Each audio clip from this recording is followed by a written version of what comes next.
see Magnus getting a skewer forward. He's trying to bring down Yoky. Yoky already uses, well, he doesn't have the mana to use his bling, and Boxy, he realized that. He will go in, he will get that pick off, as that is Boxy just, you know, man-moding down. He knew that he was going to drop down, and Underlord will thinking a little bit about it, but Boxy will keep himself back. He will pop himself now, and it is going to be the end of that aggression bottom lane.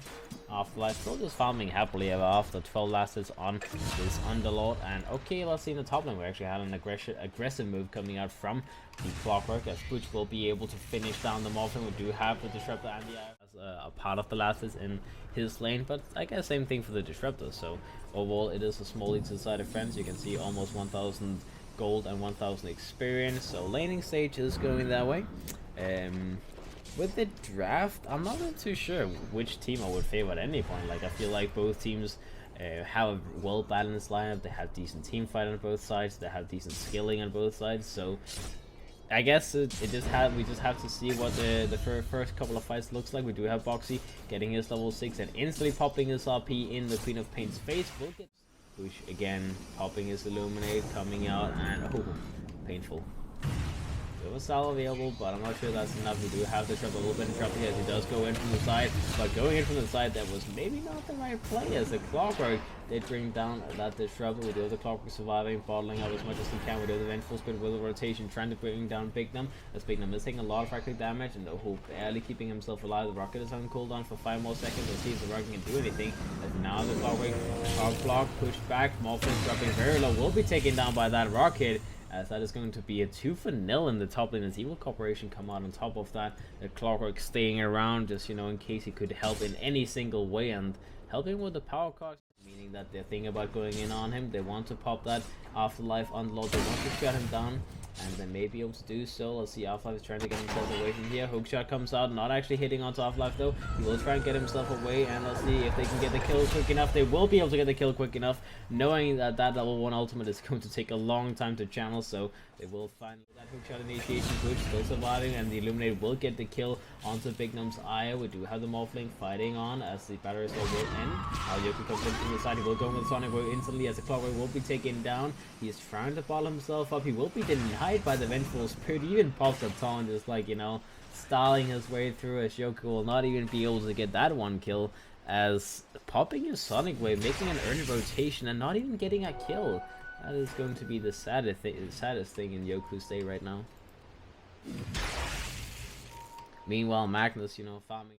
Skewer back onto a tier 2 tower, as the Disruptor will be taken down. Now AfterLife is trying to bring himself back, as he will pop his ultimate. He will escape this one barely by the looks of things. This is very useful, just so you can keep on getting items towards the mid/late game. And like I talked about earlier, both teams, they have scaling potential, so they're not really worried about ending the game fast or anything like that. Nothia does get hookshot up by the Clockwork, as the Skewer sets up for a nice little solo kill there by the Clockwork.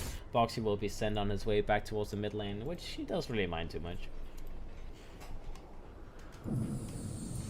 Speaking of that key with the light, he's sitting on almost enough. Alright, Yoku in the mid lane, he is trying to rush up towards his Orchid. That is going to be a nice item to get solo pickoffs, obviously, especially against the Luna, just punishing him before he gets his man inside Yoku. Oh, he gets swapped back, he gets stunned up as the Vengeful Spirit is popped up by the Vengeful Spirit, as the Vengeful Spirit will tank to death. We have Magnus going in, thinking about going for the RP. Sadly, Aaron was already the keeper of the light, but in the meantime, the Underlord will be picked off in the bottom lane, so depending on what they can get here as a trade-off, that is going to set the pace. No fear. Will be a little bit in trouble. He's the only one who TP down to the bottom, and Yoku's now in position as well. The Yoki comes out. Boxy goes in with that RP jump onto Yoku, and Yoku will be taken down. Now the Morphling is back in. We'll get a kill onto the Clockwork. 2 for 2 trade off in the bottom so far. Bignum will be picked off, not able to get that relocate back, as Nox is popping that, except not really doing too much with it, but popping it just because why not? We're actually trying to go for that stun onto the Morphling, but he will be taken down. So in the end, the fight ends with a 3 for 3 trade off. However, it's two calls inside of friends and 2 supports inside of Evil Corporation, so that's going to be worth it for them, using all of their ultimates obviously, but they're not really that strong yet. Like, Evil Corporation, their critical mass is the BKB and the Axe and the Coddle, which they have yet to finish up, so getting Evil set, and let's see, experience gain, respawn time, plus 200 illuminate damage plus heal slash heal. That's an insane upgrade. Alright, we do have those gems back onto Vengeful Spirit. Vengeful Spirit is a little bit trouble. We do have those relocate in from the Queen of Pain. Queen of Pain goes in with that Orchid onto the Magnus, but the Magnus is just man-moding against her with that extra saber damage. He does not care, and he will fight until the end. The Morphling will be taken down, the Trevor will be taken down as well. We do have the ultimate out from the Underlord, as they will take what they could not get and then get the hell out.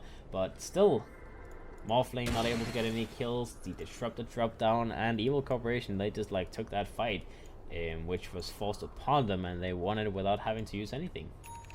That makes it difficult to get any kind of decent jump. Do a box thing about going in onto no field. Let's see if he can make the jump. Skewer comes out. Oh, nice side step from no field. Static Bomb comes out, shooting people in place. As no field does not want to have anything to do with these people, and indeed they will be sent on the way back. Nox does have that BKB finished up now, so that is the upgrade we were talking about. And the Keep of the Light is only one component short of his Acronym Scepter, so it's getting up there.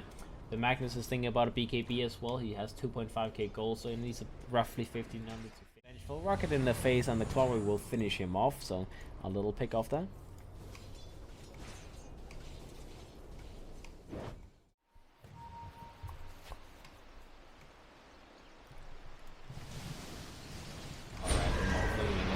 Up he comes out. Morphling taking a lot of damage here, as he was not expecting that kind of commitment for that kill. And speaking of damage, I mean, Luna Blessing, the Vengeance Aura, and Butch Boxy with that back in a second, and then suddenly he's dead, as they could very easily kill him within that RP time. So next time he's most likely going to just get the hell out the second the Linginsvik gets popped, as he's not going to leave anything to chance.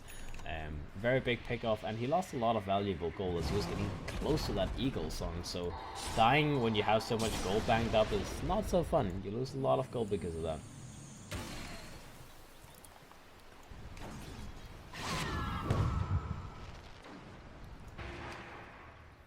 Changing against a Luna, because obviously the Luna did do that smart thing, stopping the team fight power of Friends by getting BKB early. But if the Acronym Scepter comes online early, then that can be changed around again.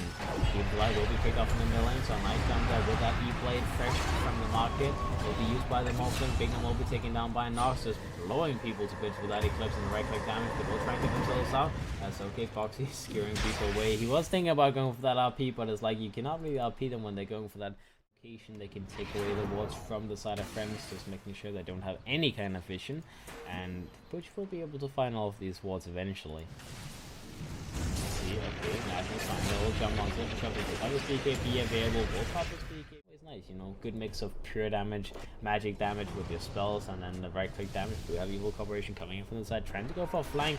They know where Friends is, they will go for the jump. We do have the Acronyms with the Clockwork going in, getting the first hook shot out. Disruptor, not the best stack on in the wall. He will be taken down. We do have the CTR coming out from the Underlord, trying to stay the Disruptor, but sadly not going to be in time. Relocate out as well from the IO, taking away the Morphling, just sending him back to the base. The IO will now come back. This time he's not going to be getting anywhere, and Bignum will be taken down slowly but surely. Alright, let's see Morphling getting jumped on here with the Mental Spirit. Oh, nice use of the Force off, but he will be taken down either way, and we do have the Replicate away from the Morphling, so a little, and maybe Force up him.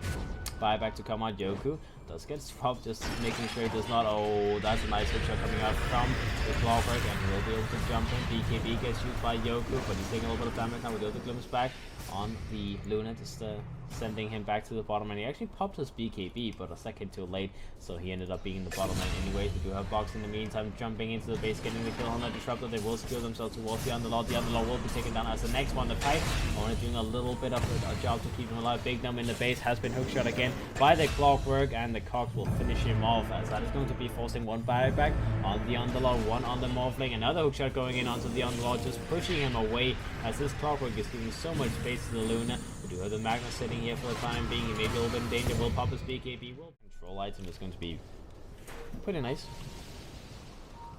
Morphling spotted here by a Nox. They will fight against each other. Luna not really bothering popping his BKB. He will just go for the right click onto the Morphling. The Morphling does not have his replicate available. Relocate out happens, as the IA will just send him away. Send him to the base, and he will probably end up dying here. We do have Yoku sitting here for the time being, thinking about saving him, but yeah, that's a dead IO. That's a very dead IO. Yoku will just TP himself back to the base, as there's no saving this guy. Only an IO being lost though. That could have been a lot worse. Boxy is thinking about going for some kind of initiation with that investment. He does have an up available. Oh, this is a 3-man up. But he gets seen because of that gem from Yoku. He will be spotted. We do have Nokia a little bit in trouble. He will be running down. We do have Boxy thinking about going in. We'll get the initiation. Does have the FP available. Will be hit by the static storm now though. We do have this whole way onto Boxy from the Vengeful Spirit, keeping his friend alive. They will go in from the bottom lane where there's no tower. The Mantis Tower will be popped and they will start making their work off these range tracks. Oh my god, ALOHADANCE is dropping so low just because of that onslaught from the Moon Glaives. I see the hook shot, sadly. Doesn't land. He will get the kill. Drop the dead for 20 seconds.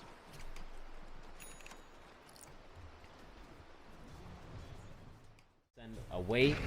Nice use of the false start. They will stun him up. They will keep him in control. He will blink himself away. He will be stunned up by that mana leak though, as Yoku will be kept in control. Now they're trying to chase. They want to get those kills, but Yoku blinking himself further and further away, and they should be able to just disengage.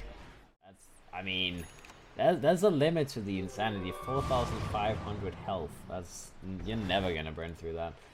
And he's going for the big damage item next with the Daedalus. Most likely will just be instead of the Echo Saber. It's a little bit sad to lose the Echo Saber value, but Daedalus is definitely a good upgrade that can replace it. I see the Clockwork Hex completed. He's now thinking about the BKB, but honestly, I still don't really feel like the BKB is going to be. We'll get it the first off down to the low ground. Now we see the Magnus going in, getting the RP off. The BKB has been popped up by Nox. He's fighting against Yoku. Yoku will have to blink himself away with the initiation coming out from the Clockwork. Nox is very, very low. Same thing for the side of the Magnus. They're dropping very, very low. Nox maybe taking down here. Glimpse back in. He will be dead. That's 110 seconds without your Luna. Boxy will get the kill onto Yoku, but they need to get more here as that is not going to be enough. Boxy will fight up against Nokia. Will get the kill on the Disruptor. So that is 2 for 2 trade-offs so far. Butch still surviving. ALOHADANCE fighting and fighting and fighting. And Ethereal Blade is available again now. And we do have Boxy in the backline. He will get out. And the Underlord is going to be the sacrificial pawn. Will lose the gem though. So a nice pick off. They get the Big Nums IO. They get the Underlord. They get the gem back. And just in time for the Roshan. As well, maybe they want to wait for the Luna like the next 15 seconds. Recall and get the Aegis. And well, they still get it, and I guess they bait Big Num, so easy pick off. Magnus will be the one having the Aegis for the time being, so he has to be the main high ground sieger, and you have to be careful losing Nox. And he even just decides, okay, I'll drop my boots and I'll pick up my Daedalus. I want my damage, so let's see if that's going to be happening as he's sitting on the back lines. Not too much movement speed on this guy, but he doesn't need movement speed if he outmoves people. It's like, you know, who cares? Smoke has been coming out from the Evil Corporation. The thing about getting some kind of jump going, but they don't really have the best vision of the base. They have this ward up here spotting out that pesky ward that was lingering in the base. I believe they just purchased that gem as well. That's going to be the second gem on that side. There's 2 gems on Evil Corporation. I see the hook shot in from the Clockwork, getting a jump on the Morphin. Static comes out. But that's actually a good thing as now Boxy goes in very deep, gets a nice RP up onto the Queen of Pain. The Queen of Pain takes a lot of damage, will be forced to TP himself a little bit away. The Clockwork is dead now. They drop it down for 30 seconds, no static storm available, and Nox gets taken down in the middle of these heroes. As that is not what you wanted to have happening. Losing your 2 cores on the side of Evil Corporation, almost getting Yoku kill with Boxy, but almost is not good enough. And the Morphling is getting very scary at this point with his Skadi completed now. The Butterfly obviously being back. Hatron gets a nice RP up, will bring down the Disruptor, so no static storm comes off this time around. We do a buyback available on him low. Yoku goes for the Sonic Wave, not really doing too much damage. Boxy is tanky as all hell, as we do know. And we have the Luna going in. Aya will be taken down. We do the E-Blade being shot onto Boxy. Boxy dropping very, very low. Will be taken down this time around. Let's see. Shaoli trying to get some kind of stun onto Yoku. Yoku will be stunned up. Will be very, very close to dropping down. As the Clockwork is trying to finish him up. He does have a blink available in a second. Will he find him? Trying to blink away. Oh, the random hook shot. Oh, scary. Yoku survives for the time being, as they will have to leave him alone. Buyback came out from the Magnus as well, as they want to commit for this, and the Magnus is back in. Oh, well, back in whenever they need him. Oh, he is back in. He's very deep. He's all the way in. And that is the Magnus being taken down, as he was fighting 1 versus 3 in the meantime in the top lane. They were tier 3 top, they get taken down, but you have lost your Magnus. He has no buyback available. He's already used that, so now it's time for Evil Corporation to get the hell out. The Luna will be hexed up. Dead. He was alive instantly. The Luna is also dropping very low. Will be taken down. The Vengeful will be taken down as well. Boxy trying to go for the TP back home. Will not be able to do so, as he will be hexed up, as that is 3 people down inside of Evil Corporation. Boxy still alive. We do have the Lunar Illusions though in the meantime. Can they do it? No, they cannot, as the Lunar Illusions will expire before the Rax drops down, and that is 4 people dead inside of Evil Corporation. The Magnus will respawn, but there's no way this guy's gonna survive. They have too much control with the hexes after hexes after hexes, and very dead. I like the amount of AoE items they have and the aura items they have inside of Friends as well. You know, you have a Helmet of Dominator, you have West Evil Corporation. They still don't have a blast. Like, this is one of the most underrated items to pick up. Like, okay, they have a blast, so never mind me. But it's very late that both teams picked it up. Like, it's such a good item for them to have. So you should always look to get it very early.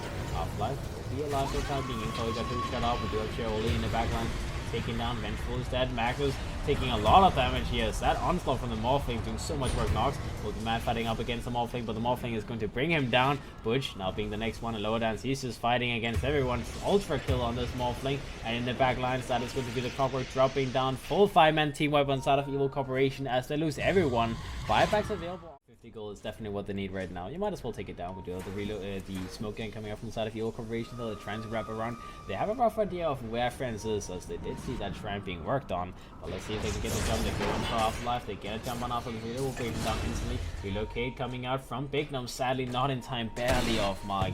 As that was like 0.1 second before the Unload died. Well, after the Unload died, sorry. No fear popping. That's on the back lines. He will be pushed onto the cliff actually. So alive for the time being, just trying to move himself away, but the Clockwork is coming in with his 100% uptime battery assault. He's like, I'm gonna battery assault you until you die, friend. And no fear will be hunted down, will be taking down Big Gnome. In the meantime, they get dropped down as well. Boxy trying to hunt him. Will he get him? No fear will actually just TP himself home. No buyback available from this guy. Boxy's still fighting. He wants to bring down someone, but the Morphling is man fighting. He's not dropping down anytime soon. He's very low though. Don't want to lose this guy. He's being healed up by the giving an inch. The Satanic just healing him, the IO healing him, everything just keeping this guy alive, and they just don't have the damage to bring him down. Like, again, the static zone was not really that amazing. You have a static zone on the Clockwork, one person, but the Morphling is literally just man fighting everyone. It's like, you know, I don't give a shit, I'm a Morphling. I will hit you until you dead. And it's working out very nicely, so replacing the ethereal get in place, but not dying. Morphling now trying to fight. We do have the Clockwork dead. Nox dropping very low. BKB pop, but he will be killed. Triple kill on the ALOHADANCE. The ALOHADANCE keep on fighting, as this guy needs to just keep on doing his work, man. This guy cannot drop down. Buyback on Nox as well, coming back in for the next round. Eclipse popping out. I guess at this point Eclipse is not really the biggest damage tool anymore though. ALOHADANCE ready to take the next round. Still fighting. Tier 4 buildings being worked on. Want to take those towers. Let's see. Luna now being hexed up, being controlled of. Swap coming out into the base. Cheroli knows that he has to keep this guy alive, but there's no Magnus for 60 seconds. Now the Venge is dead for 120 seconds, and that is going to be one Tier 4 tower. The second one will be worked on soon. Fortification comes out.